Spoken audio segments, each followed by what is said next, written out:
সুপ্রিয় দর্শক, গুলশান ২ নম্বর গোল চত্বর থেকে আপনাদেরকে স্বাগত জানাচ্ছি নতুন একটি ভিডিওতে। আজকে এই পড়ন্ত বিকেলে শীতের দিনে আমরা আপনাদেরকে গুলশান থেকে নিয়ে যাব ঢাকার শাহবাগ মোড়ে। তো আমরা মেন রোড ধরেই যাচ্ছি। প্রথমে যাব গুলশান থেকে বনানী কামাল আতাতুর্ক রোড দিয়ে Mohakhali, Jahangir Gate, Farm Gate হয়ে সরাসরি যাব শাহবাগে। দেখাবো ঢাকার বদলে যাওয়া দুপাশের দৃশ্য।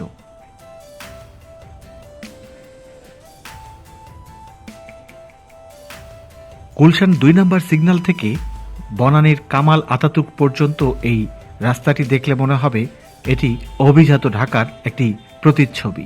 মূলত এখানে সুউচ্চ ভবন এবং বিভিন্ন বাণিজ্যিক প্রতিষ্ঠানের কারণেই এই রাস্তাটি একটি প্রসিদ্ধ রাস্তা।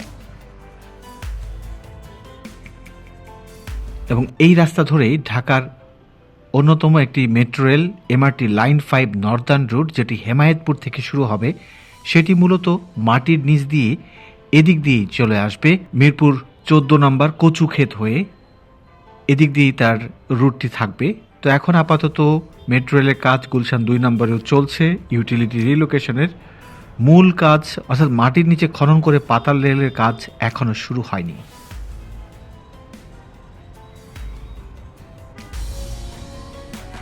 দেশে এবং দেশের বাইরে থেকে যারা আমার এই ভিডিও দেখছেন সবার প্রতি অসংখ্য ধন্যবাদ এবং কৃতজ্ঞতা।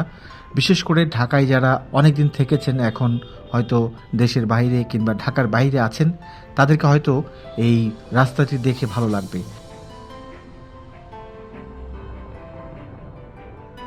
এখন কিন্তু এই জায়গাতে অনেকগুলো সুউচ্চ ভবন হয়েছে। শেরাটন হোটেল 5 স্টার, যেটি এখন এই বিল্ডিংটি দেখতে পাচ্ছেন, চমৎকার একটি বিল্ডিং। এবং এর সাথে সাথে বেশ কয়েকটি নতুন ভবন উঠেছে। Borak tower, BRAC bank, Akij tower, এরকম কয়েকটি বড় বড় সুরম্য চমৎকার চমৎকার ভবন তৈরি হয়েছে ডান পাশে। এবং বাম পাশে যে ভবনগুলো দেখছেন এগুলো সুউচ্চ, কিন্তু এগুলো অনেক দিন থেকেই আছে।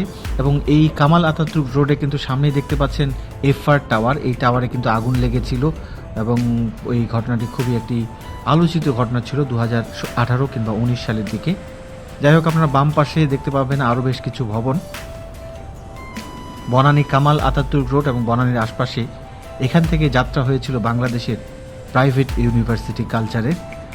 প্রথমে এখানেই কিন্তু এই ক্যাম্পাসগুলো ছিল অস্থায়ী হিসেবে, পরবর্তীতে তারা নিজস্ব ক্যাম্পাসে ফিরে গেছে। আপনারা নিশ্চয়ই জানেন এখানে north south university, American university, south east university, prime Asia university, আরও বেশ কিছু প্রাইভেট ইউনিভার্সিটি ছিল। তো আমরা বনানী কামাল আতাতুর্ক রোড ধরে সরাসরি চলে এসেছি বনানী কাকলি মোড়ে। এটি এয়ারপোর্ট রোডের মূল রাস্তা। রাস্তাটি সবচেয়ে ব্যস্ততম এবং প্রশস্ততম ঢাকার মধ্যে অন্যতম সড়ক। আমরা এখন বনানী কাকলি মোড় থেকে চলে যাব মহাখালীর দিকে।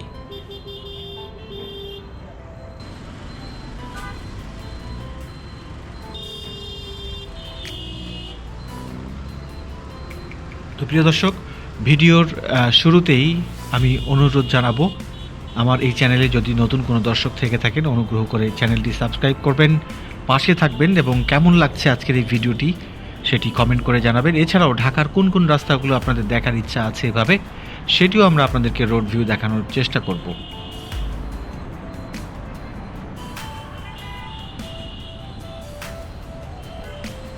আজকের দিনটি শুক্রবারের দিন বিকেলবেলা, যে কারণে কিন্তু রাস্তায় সেভাবে আমরা গাড়ির বেশি ভিড় দেখতে পাচ্ছি না। নতুবা যদি অন্য কোনো দিনে হতো ওয়ার্কিং ডেটে, তাহলে কিন্তু প্রচণ্ড পরিমাণে এই রাস্তাগুলোতে গাড়ির চাপ থেকে থাকে, মাঝে মাঝে যানজটও লেগে যায়। এখান থেকে কিন্তু ঢাকা এলিভেটেড এক্সপ্রেসওয়ের একটি র্যাম্প উঠে গেছে, অর্থাৎ এদিক দিয়ে কিন্তু ঢাকা এলিভেটেড এক্সপ্রেসওয়েতে ওঠা যায়।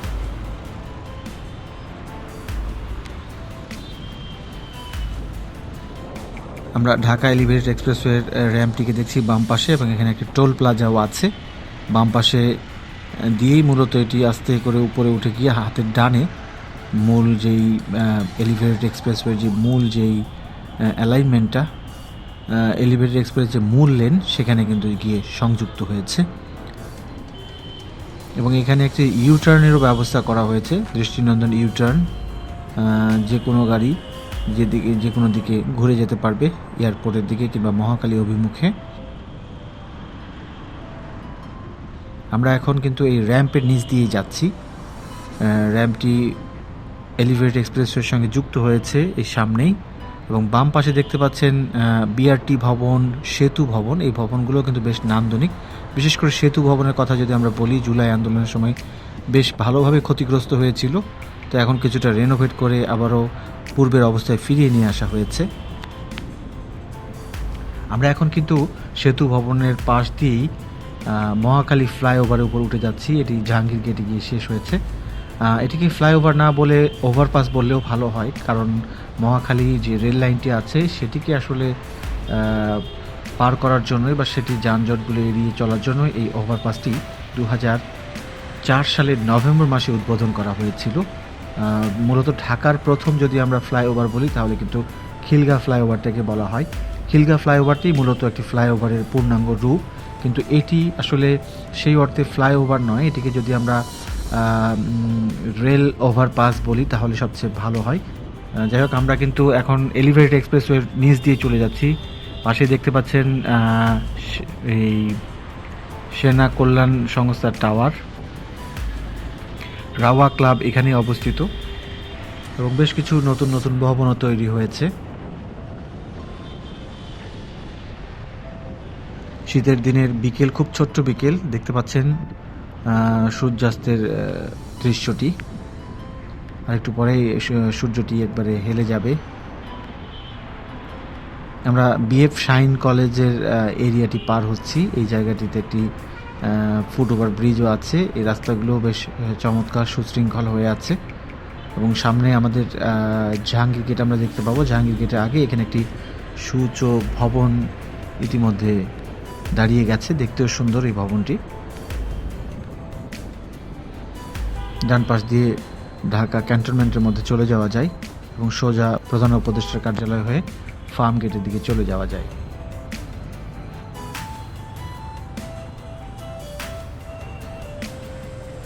রাস্তা বেশ ভালোই আজকে খালি দেখা যাচ্ছে, শুক্রবারের কারণে রাস্তায় যানজট এবং গাড়ির আধিক্য আমরা দেখতে পাচ্ছি না। এই জায়গাগুলো খুব একটি বেশি বদলে গেছে বলা যাবে না, আগের মতোই আছে, কারণ দুপাশে যেহেতু সরকারি জায়গা বেশি এবং এগুলোতে আসলে সেভাবে নতুন নতুন ভবন উঠতে দেখা যায় না, আগের মতোই আছে।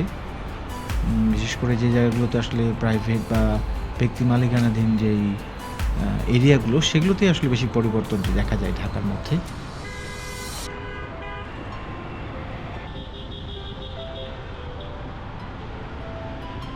আমরা এখন প্রধান উপদেষ্টার কার্যালয়, যেটি প্রধানমন্ত্রীর কার্যালয় বলা হয়, সেই এরিয়াতে আছি। দেখতে পাচ্ছেন তার বাউন্ডারি। আমরা এই সিগন্যালটিও আস্তে আস্তে পার হয়ে যাচ্ছি। বিজয় সরণি সিগন্যালের কাছাকাছি আমরা চলে এসেছি, এবং বিজয় সরণি সিগন্যালে কিন্তু কিছুক্ষণের জন্য গাড়ি অবশ্যই দাঁড়াতেই হয় যে কোনো দিনই। এটি আসলে সবচেয়ে ব্যস্ততম পয়েন্ট ঢাকার মধ্যে, এবং এই জায়গাগুলোতে গাড়ির কিন্তু সবসময় কিছু না কিছু জটলা দেখাই যায়। ভিডিওটি যেহেতু বড় হয়ে যাবে সে কারণে কিন্তু আপনাদেরকে এখানে আমি বিশেষ করে এই বিজয় সরণি সিগন্যালে যে আমরা কিছুক্ষণ দাঁড়িয়েছিলাম সেই সময়টা আসলে ভালোই দাঁড়িয়েছিলাম, প্রায় 5-6 মিনিট। তবে ভিডিওতে আমি সেই জায়গাটি রাখিনি, কারণ ভিডিওর লেন্থ বড় হয়ে যাবে, আপনারা নিশ্চয়ই জানেন।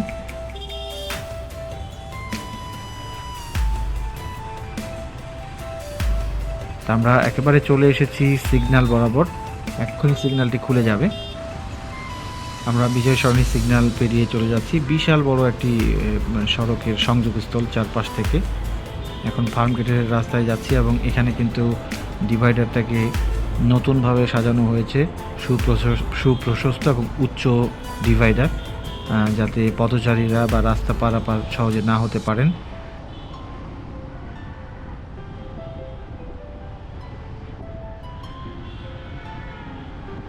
এই ধরনের ডিভাইডারগুলো এখন ঢাকার ম্যাক্সিমাম জায়গায় নতুনভাবে তৈরি করা হচ্ছে।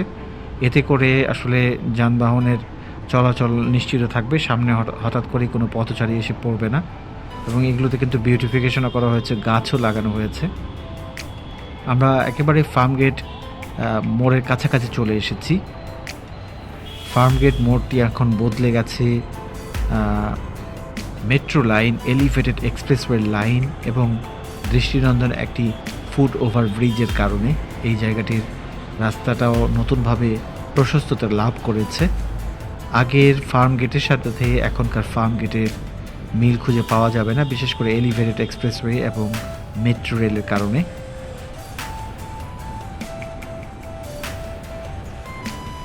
আমরা ফার্ম গেট থেকে এখন চলে যাব কারওয়ান বাজারের দিকে। এখানে কিন্তু মেট্রো লাইনটি অনেক উপর দিয়ে গেছে, যে কারণে মেট্রো লাইনের পিলারগুলো কিন্তু অনেক উঁচুতে, এবং এই জায়গাটিও কিন্তু খুবই চমৎকার। আপনারা যেমন বনানীর কামাল আতাতুর্ক রোডে বেশ কিছু সুউচ্চ বাণিজ্যিক ভবন দেখেছেন, আমরা কিন্তু ফার্ম গেট থেকে কারওয়ান বাজার যাওয়ার সময়ও হাতের দুপাশে এই ধরনের চমৎকার চমৎকার ভবন দেখতে পাই।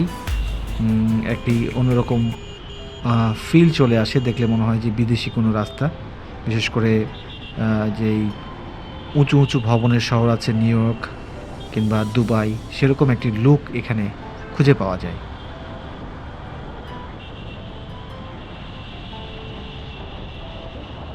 তো আমরা একেবারে চলে এসেছি কারওয়ান বাজার মেট্রো রেল স্টেশনের নিচে। এই জায়গাটিতে দিনে রাতে সবসময় অনেক অন্ধকার, কারণ এখানে সূর্যের আলো ঠিকভাবে পৌঁছতে পারে না।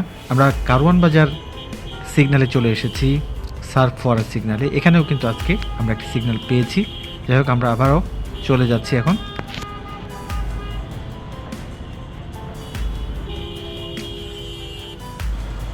সিগন্যালে বেশিক্ষণ দাঁড়াইনি, আমরা এখান থেকেও এখন এগিয়ে যাচ্ছি বাংলা মোটর হয়ে শাহবাগের দিকে।